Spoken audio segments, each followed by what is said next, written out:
Peace, Baltimore, and welcome to the podcast with your hosts, Eurypsy Morgan and Giovanni Patterson. We're here to power up your knowledge about the news in and around Baltimore. We're here to bring you the latest updates, insight, and stories from our vibrant city. Join us as we dive into the heart of Baltimore, exploring the issues that matter most to our community and beyond. Whether it's local news, inspiring stories, or thought-provoking discussions, we've got it all covered. So let's go ahead and get into this. All right, Giovanni, welcome everybody. So I'm sure that you've heard in the news, this has been an ongoing topic, the issue of crime, but particularly carjackings. But Giovanni, there was a story that came out recently that I think was, the whole thing was very shocking. So you have a situation where a 32-year-old man is charged with a bunch of things. One is first-degree murder, attempted first-degree murder, second-degree murder. So let me tell you what happened. This 32-year-old man wakes up and his truck, he's got, I believe, an F-350. It's being stolen. Now, stop me if you heard this one before, right? Because I think that given the number of carjackings and car thefts that occurred in Baltimore City, a lot of people have heard that, have had similar situations happen. Yep. But here's where it gets crazy.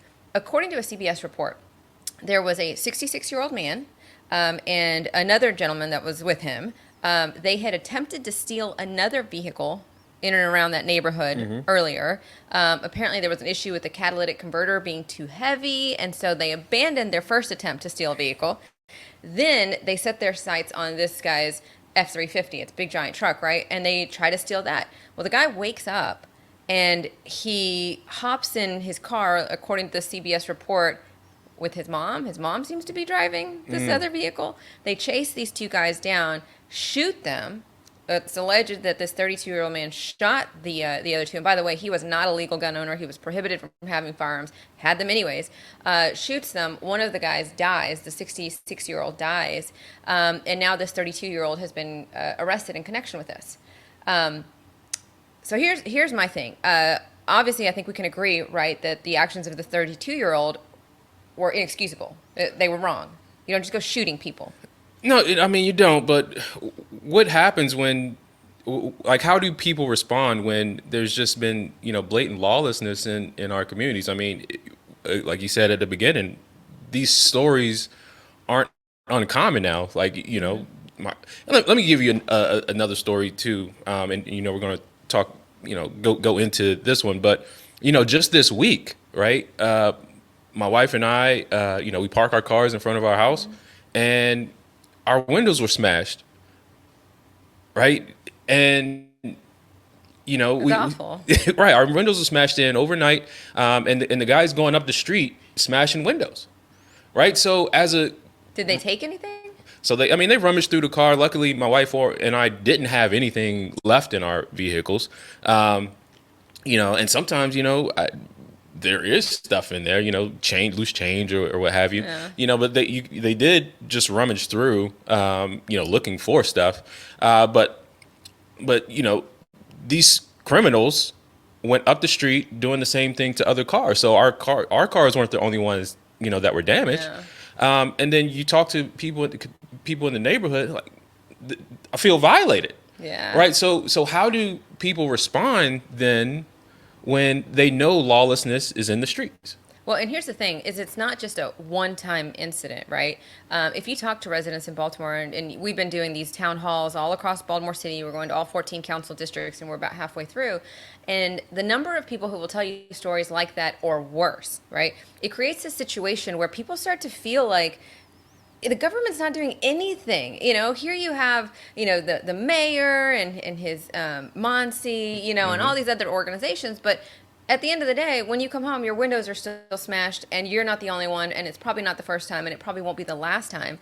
Now, again, nobody is saying that the actions of this 32-year-old were okay, but my point is that isn't there a role for government when they ignore crime? They start to create these vigilantes. Absolutely. And vigilantes don't follow the rules. They don't care about laws. And they clearly don't care about the lives of other people either. And so you end up in these horrific situations.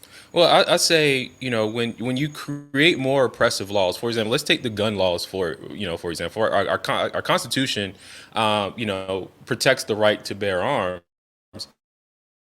But then when you create all these prohibitive laws for law-abiding citizens to bear arms, you are going to create more Vigilantes is the way to put it. But if you're, you know, looking at it into it further, you're going to create more criminals, right? Yeah. Because as a law-abiding citizen, right, it is now illegal for me to protect my own property. You've made it illegal. You essentially made me a criminal because I'm trying to protect, my family, right? So, for example, in the instance of the, someone smashing, our windows, right? If I go out there and, threaten that individual, right? If I had a gun and go threaten that, I'm now in the wrong, right? Because I'm trying to protect my property, which in the Maryland, Constitution, there is, we should have the right to our property and the things that we work hard for. Yeah, and it's just a human thing too, right? Like Yeah. you should be able to protect your family, your property, but the problem is that when it's not just a one-time thing. This has been a pattern with city government that they're more focused on victims than more focused on the criminals than they are the victims. So, for example, you remember? I think we all remember the story of Timothy Reynolds and the squeegee kid Yep. last year. And here's the thing, if you go back in time, like if you go back to before that happened last summer, right, months before, there was a big fight about whether or not squeegee kids should even be allowed on the corner. Mayor Brandon Scott was advocating, saying that there is a constitutional right. He wasn't going to try to sweep them off the streets. And if you remember, there was a lot of tension in the air. It almost felt like something was going to happen, Yeah. right? Yeah. Because here you have these situations where these kids are being told, it's your constitutional right. You can be there. You have residents that are calling, that are saying, my car just got hit. Somebody, stole my phone and used a Cash App to tip themselves $1,000. And the number of broken windshield wipers that were. Oh my gosh, yeah. So you knew something was going to happen, and then what happened? Well, there was an incident where a man gets out of his vehicle, threatens one of the squeegee kids, and then the squeegee kid turns back around and shoots him dead. Yeah. That kid is now going to be spending years of his life in prison. Years. And all of this could be avoided if we enforce the law, Yeah. right? If we just protect the rights of law-abiding citizens. Instead, those are the ones that are being violated the most. And, like you said, we create these vigilantes, out of just regular, ordinary people. And then, sometimes it's not regular, ordinary people being vigilantes, but it just creates this cycle that just gets worse and worse because there is no order and we're just headed straight into chaos. Now, I got to tell you, the Baltimore Sun editorial, God bless them.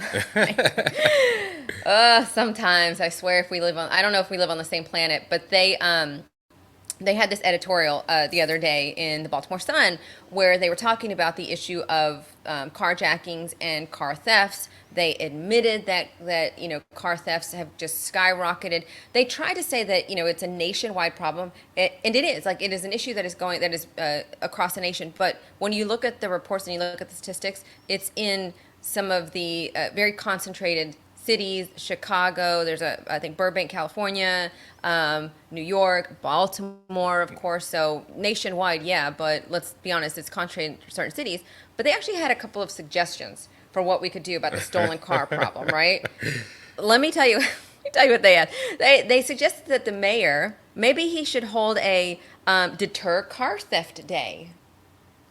I don't know what, maybe there would be pizza. I don't understand, but we could have a deter car theft day, or we could hand out flyers to educate you and me and residents about the best way to protect your vehicle, like parking in a busy, well-lit area, adding a visible steering wheel lock, install an alarm, some sort of lighting around your home, a doorbell video, a GPS system in case it is stolen, you can go track it.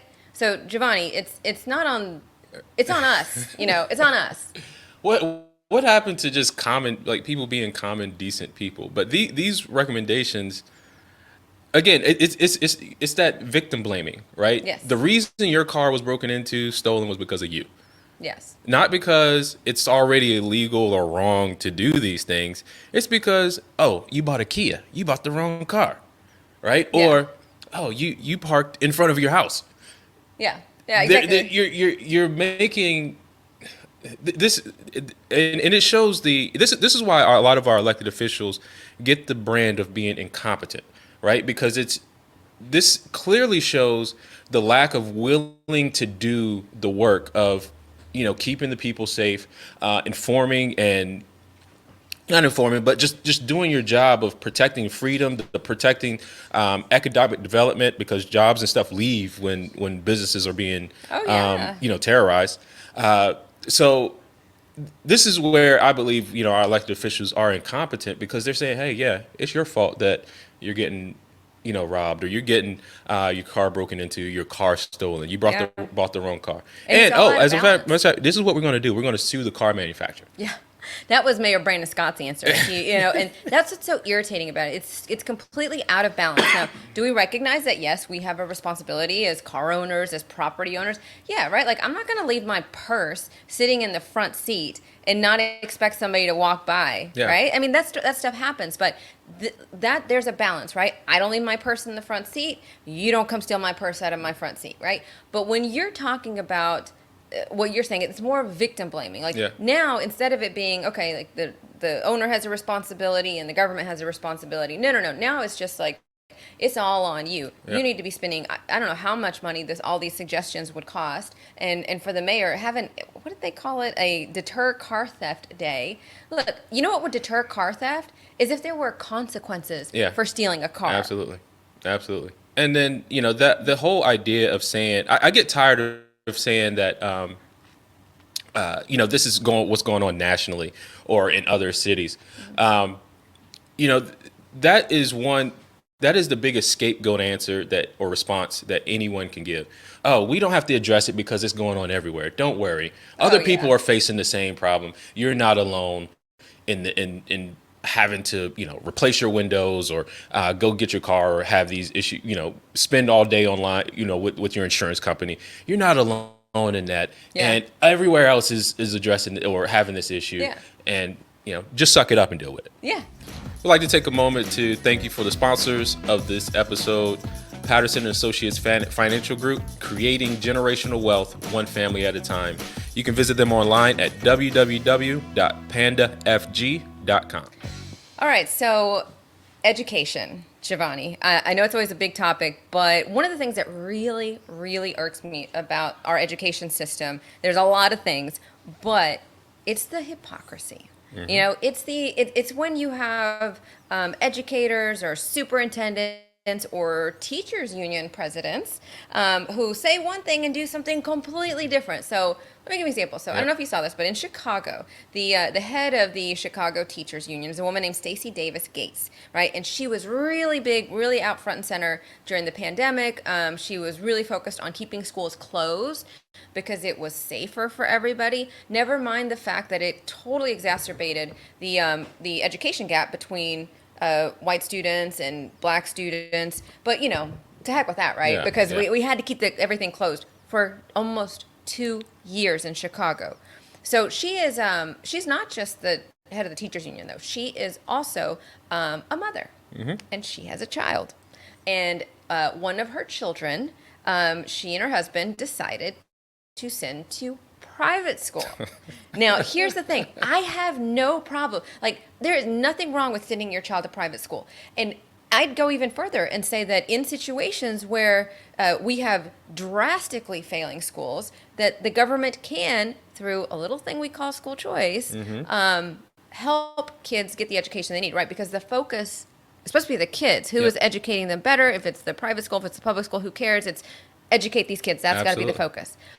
But here she has been saying for years that keeping schools or trying to reopen schools too early was racist. Yep. That school choice is racist, Yep. right? That it's a form of white supremacy. And now she is sending her kid to private school. And you know why she said she did it? Because of the pandemic, there has been all kinds of setback with the public schools. And her child, who learns differently and wanted to play a particular sport, wasn't able to do that at his public school because they were not educating him properly. So she decided to send him to private school. That is hypocrisy at its finest, right? But I'd like to point out that word racist is used. We hear, especially it's campaign season now, political season. So we hear this term dog whistles being thrown around. So the word racist is one of those dog whistles to get people to support or essentially not think about these things for themselves, or not to examine the hypocrisy, right? As a parent, you always want the best for your kids, right? You always want, for them to be in the best environments, the best learning environments.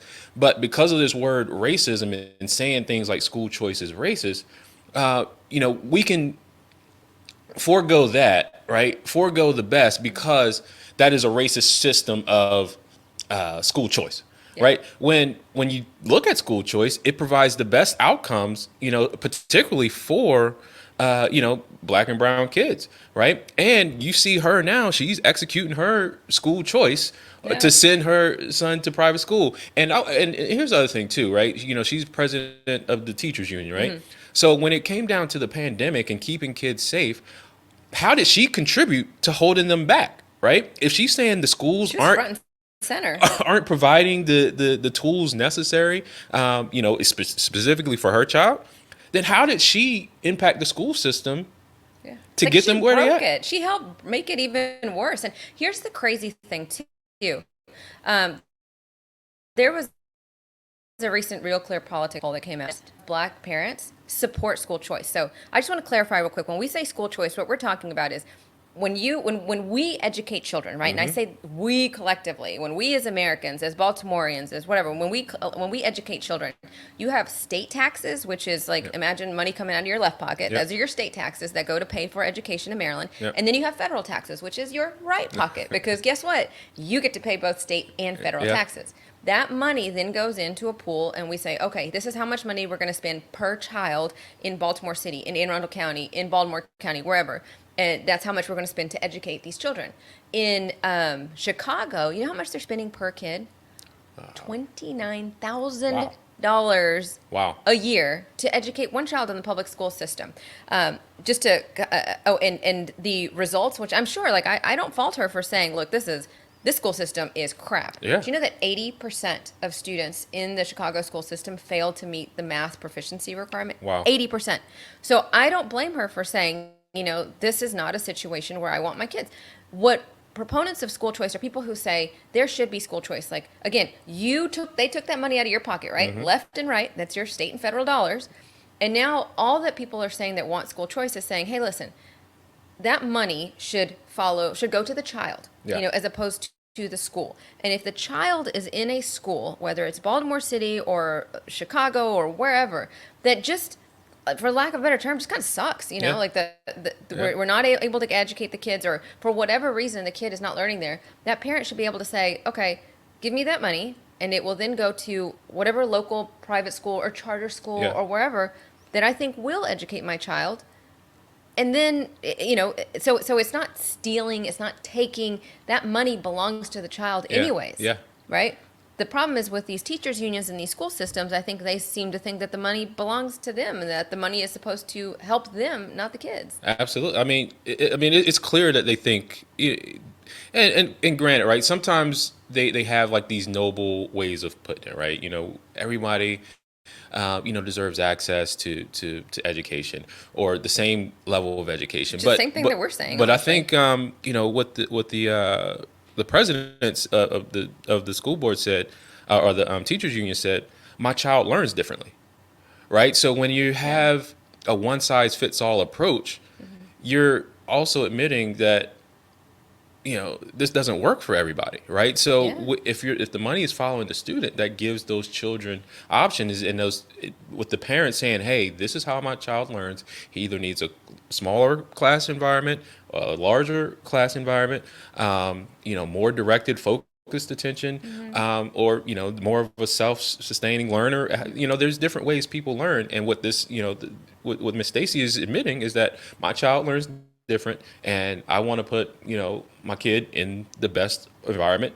And why shouldn't that be an available option for every parent? It should be. Because here's the thing, she is paying for private school. Okay, so that's the difference. She can pay for private school, and that's fine. Like, that's why I have no problem with her. It's the hypocrisy. But there are a lot of parents who are in situations who say, look, I am doing the best that I can. I can't afford to live anywhere but here, and the schools in this area are not good. My child is not able to learn. And so again, nobody's saying that the government should, what we're saying is that the money that has already been used by taxpayers should then, that parent should be able to say, okay, you're going to spend, for example, here in Baltimore City, what's the number? Close to 20,000 a year, it's 21,000. Yeah. Yeah, actually, I think it's $21,606 per student. And if there were some sort of school choice option, you could say, all right, I'll give you an example. There's a private school right down the street from my school, from my kid's school. I looked at it during the pandemic because, of course, they were open, and my daughter was in kindergarten, learning on a computer, couldn't even read and write, but it was ridiculous. And so my husband and I looked at the tuition of that school. Keep in mind, in Baltimore City, we're spending $20,000, almost $21,000 per student. That private school was under $8,000 a year. Wow. $8,000 a year. Wow. But here's the crazy thing. So we do have a version of this in Baltimore City, in Maryland, actually. But when I say a version, I mean like it is a tiny, tiny little program called the Boost program. Right. Right. So for those of you who are not familiar, the Boost program was about $10 million. That is it. The Baltimore City public school system, I believe, is about $1.5 billion. So huge. That's just the Baltimore City public school just system. Baltimore City. Boost was a $10 million program. And what it did is it offered scholarships to children who were in low-income areas. For their parents could apply for this scholarship, and they would help pay for private school. Right? It was a scholarship opportunity. When Governor Wes Moore came in, this is what was so shocking about it. He actually tried to cut the budget for this. Wasn't he campaigning on creating a world-class education? Yeah, so here's the thing. Mackenzie Frost over at Fox 45 had a chance to speak with him. This was earlier in the year. I think this was back in February. But she asked him about his plans for the boost system. The decisions that I make are my decisions, and no one is behind those decisions. As we're thinking about that what needs to happen with public dollars, that public dollars should not be going to private schools. Public dollars are going towards ensuring that we're building a world-class public school system for all Maryland students. You know what I hear when I hear that, Giovanni? It is about the schools and the educators and the administrators, not the kids. Well, I mean, if you look at Wes Moore's campaign, who was he endorsed by? Oh, right? The teachers union. Right. Yeah. So you saw a lot of his official signs which says teacher approved. Right. Not student approved. Not family approved or parent approved. You saw teacher approved. Well, teachers union. And that's the thing. Like, I want to be super clear about this, right? Because I fully support teachers and educators. The teachers union is not the same thing as your kid's first grade teacher or your kid's seventh grade teacher. Right. There are a lot of those teachers who don't agree with what the union is doing because the union is like this political animal that does what it wants. Right? Yeah. But here you have Governor Wes Moore, and the reason I think he was saying that it was his decision was because he was asked about the teachers union money. They maxed out to him in his campaign. Of course they did. And then they gave him more money as soon as they could at the beginning of the year. But his idea that, it's public funds. Who is the public? If you pay taxes, you are the public. Right. It is your money, and that money is supposed to go to whom? Down North Avenue? No. Or the kids? It's supposed to get to the people, right? Those that are affected by the money. And if we talk about, for example, Baltimore City Public Schools, how much of that money actually gets to the classroom? I mean, you have teachers still doing fundraisers just to get pencils. Yeah. Right? Just to get, materials for their class, right? So, you want to create a world-class, I get it, but a world-class education system involves everyone, right? When you involved the private sector, so private schools, you involve public schools, you involve charter schools, right? All of that creates a world-class education system, not just, isolating one or ignoring one and putting everything into the other, right? Because, there's that phrase, a rising tide raises all ships. Let's raise all the ships, right? Let's raise all the ships and get our kids educated, right? And to the point, the money should follow the student, right? That is the recipient, right? That is the end result. That's the focus, right? Right. That's the focus. That's why we're here. Right? That's so why we have whichever a school system. avenue the parent chooses to get their, kid educated, the money should follow. And then, quite frankly, we'd actually probably be saving a lot of money because, as you mentioned earlier, a lot of these private schools aren't spending $21,000 per pupil. Right. It's like 7 to 10.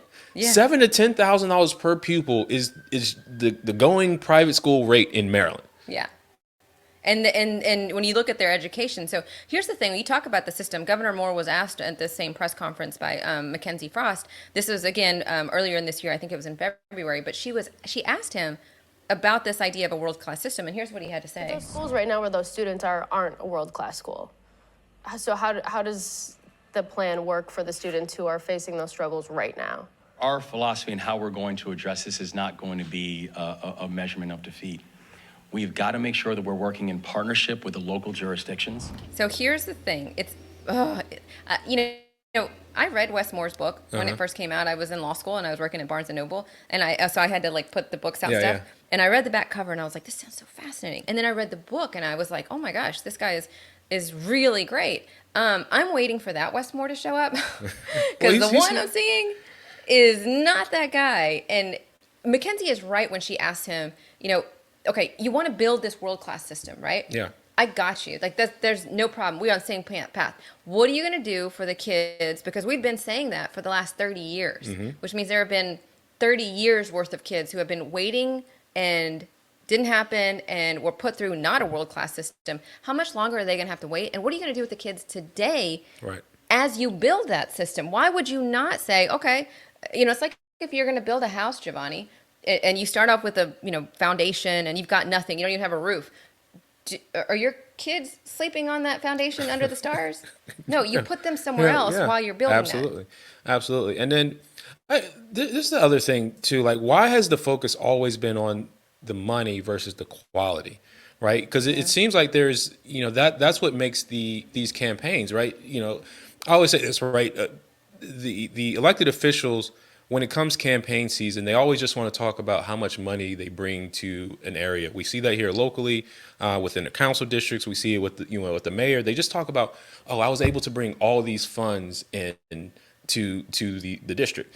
Well, what happens to the money? What'd you do with them? What happens to the money? And the focus always then becomes how much money it is versus the quality of what we're getting for the money. Yeah. Right. So there's always this debate going on in Baltimore City, particularly about whether schools are being funded or underfunded, right? While at the same time, the quality of our education has been declining or stagnating, right? And I'm often reminded, Tori Snow actually recommended a book a while back called Self-Taught. I'm still on like chapter 2, but By the way, if you don't know Tori Snow, he does the afternoon show on WBAL. You should take a listen. Yeah. So, I'm still on like chapter 2, but it talks about how, a lot of blacks, valued education, coming out of slavery, and to the extent they would go to actually just learn, right? Just that desire. There was no money in it. There was no money going to schools, right? But there was this drive for education, right? And we don't have that now. We can only learn if we get X amount of dollars, right? Or we can only teach sufficiently unless if the schools are fully funded. And again, fully funded, what does that mean? Yeah, there is no definition of it. And if you're looking at a system and you're trying to fund a system, you're never going to have enough money. Absolutely. If you were trying to educate kids, though, that is a whole different topic. Yeah. And look, I'm not saying that public schools can't be good. I mean, I am a product of public schools. Yeah. I don't think I ever stepped foot inside of a private school unless I was there for, a game or something. Yeah. I don't know, but it's the idea that in Chicago you have this president of the teachers union who has been railing against opportunity through private schools, now sending her kid to private school. Just so hypocritical. Yeah. And then here in Maryland, we're doing the same thing. But then look at Governor Wes Moore's education, though. Where did he go to school? Think about that. Yeah. Look, if you read his book, and again, I am waiting for that Wes Moore to show up. The guy in the book. Tell me where he went, because I have not seen hide or hair from that guy. That guy does not seem to exist. This is a reminder that if you like what you hear, you can always follow us on our mailing site. You can join at our website. It's peacebaltimore.com, and that's PEACE, Baltimore.com. You can join our mailing list, stay up to date on all the things that we're doing in the community. So 8,500. That's the number of migrants that came across the border just recently. I don't know if you've been following the story, Giovanni, but in Texas, Governor Greg Abbott has been, he's had this whole fight with the federal government for pretty much the entire time he's been governor. Yep. But, that's mainly because, Texas borders Mexico, obviously. It's one of the easiest spots, Texas and Arizona. They're, I wouldn't say easy, but they're one of the most common spots where migrants either walk or swim or, whatever they do to try to get into the U.S. And it's incredibly dangerous. You're talking about some areas that reach, well over 110 degrees. It's incredibly dangerous for people to go. And Governor Greg Abbott had placed this kind of barbed wire fencing in this region called Eagle Pass. The federal government came in and they cut it up, and next thing you know, there's like the government cut it up? Yeah, because the federal government, because they said that there's this whole big fight about what he can't. At one point, he had put like these buoys in the river so that people couldn't cross over. It's just been a whole mess. So here's the thing, though. Here's what I want to bring up with you. There has been suddenly an outcry. You remember the whole sanctuary city thing? Yeah. That was a whole big, from the far left. It was, got to be a sanctuary city. I think Maryland actually is a sanctuary. No, Baltimore is a sanctuary city. Yes. Yeah. Well, it's all fun and games until it comes to your backyard, right? Because it was those evil Texans and those evil people from Arizona that didn't want to let people in. Well, since then, Governor Greg Abbott had started to bus migrants to different cities, Chicago, New York, places in California, to basically say, look, we can't absorb, the millions of people that have come across the border, because when they come across the border, you got to provide them food, shelter, healthcare, education, right? And let me just explain real fast what happens with the immigration policy. The majority of these people that are coming and they're seeking asylum. Asylum is a legal term. Okay. It's not like, I need sanctuary. That's not what we're talking about. Asylum is a legal term. In the U.S., this is U.S. Immigration law. A person who is seeking asylum has to be able to show that they were either persecuted or that they have a credible fear of persecution based on their race, their religion, their nationality, their social group, or their political opinion. Did you hear economics in that at all? No. And the majority of these people, I think, are coming because they are looking for work. And that's fine. We should, I think, deal with our immigration system so that we can accommodate that, but we don't. But there's a right way to do it, right? Yes, and this is what we have. So what ends up happening is that people come to the U.S., they declare that they are seeking asylum, and now that we have a whole immigration policy to see whether they fit into this category, and I think the latest statistics are that about 90-something% of people do not fit this category. About 90% do not fit this category. But what ends up happening is because there's such a backlog in the immigration system, they sit there. And since they're sitting there, they get a job. They get a home. They have children. They build a life. Because oftentimes it can be anywhere from 3 to 5 years before you get a hearing. It's a long time to just be sitting there, right? Yeah, absolutely. So this is why places like Texas and Arizona have said, we can't absorb all these people. Governor Greg Abbott, whether you agree with his political stunt or not, started busing people in different areas. What ended up happening is in places like New York, New York has now absorbed over 113,000 migrants. Now their schools are overcrowded. There are issues about, immunization of children, immigrant children. And residents like in Chicago, just yesterday, there was a town hall meeting in Chicago, and residents were saying, hang on, like you're taking all this money to provide for these folks because we're not cruel, right? What about the people here in your own hometown? And you can see the same argument here in Baltimore, right? Yeah. So, I mean, like we always talk about the whole underfunding thing, right? And it seems like just a matter of priority, right? Yeah. Because we're just not putting the money where it needs to go. I mean, we've had town halls and people have talked about, well, there's all this money for like homelessness and it's not getting to the homeless, right? But all of a sudden, when there's this migrant crisis, there's all this money that's able to be allotted or directed towards people who aren't U.S. citizens, weren't born here, weren't didn't grow up here, anything, right? And can't even speak the common language that we speak, right? So it really becomes a matter of priority, and a lot of times, to me, elected officials use this as a virtue signal, saying, hey, look what I did for these people over here, all while ignoring the people in our own backyard. Yeah. Right. Ignoring the people that are crying out for help, veterans,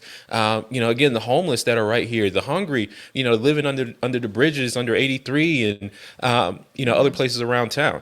So it just shows, hypocrisy, one, we talked about, and then two, priorities. Yeah, and you know what else it does is it creates animosity between different groups, and this is what really irks me about this conversation. And you've seen it like bubbling up. Alexandria Ocasio-Cortez, who's a congresswoman from New York, and she's been really, really outspoken, since the day she got to Congress, and she was shouted down recently. She was having a press conference, and there were, probably a couple hundred people who were there, and they were shouting and like close the border and all this stuff. Here's what happens if you've got multiple children. Yeah. I have 2 kids. Kids are real quick to tell you if they start seeing you favor one or the other. Yep. And as a parent, you never want to do that. No. You want to. I have one kid who is just super athletic. She's actually next week is going to hopefully test out of level 5 of gymnastics. Wow. She'll be in level 6. Yeah. It's crazy. My other one told me that she doesn't want to do anything that makes her sweaty. So they're very, very different. But my husband and I have tried to, meet them where they are. Right. So we're going to love your gymnastics stuff. We're also going to, love your paint or whatever it is that your craft, whatever it is that she's doing. Right. Because you never want to create that imbalance. Yeah. I think what the federal government is doing through its complete lack of responsiveness to the immigration crisis that we're having is it's going to create, and it has already started to create, this animosity between immigrants and residents. Absolutely. Absolutely. And we see that. Let's take a real. This is a kind of example of this happening, really like local, right? Again, from our town halls, especially like our first one, we had the one neighborhood who's across the street from the other one that's saying, like, we don't like them because their issue gets addressed and our issue is more important. Right. And you get this animosity between neighborhoods when in reality, both issues need to be addressed. But, the government is, again, picking favorites. And what's happening with this migrant crisis, again, is that the government is picking favorites, and it's not the Americans. It's not the people. It's not the citizen. It's not the people that are paying your salary. Right. Right. You're picking the favorites of, for what?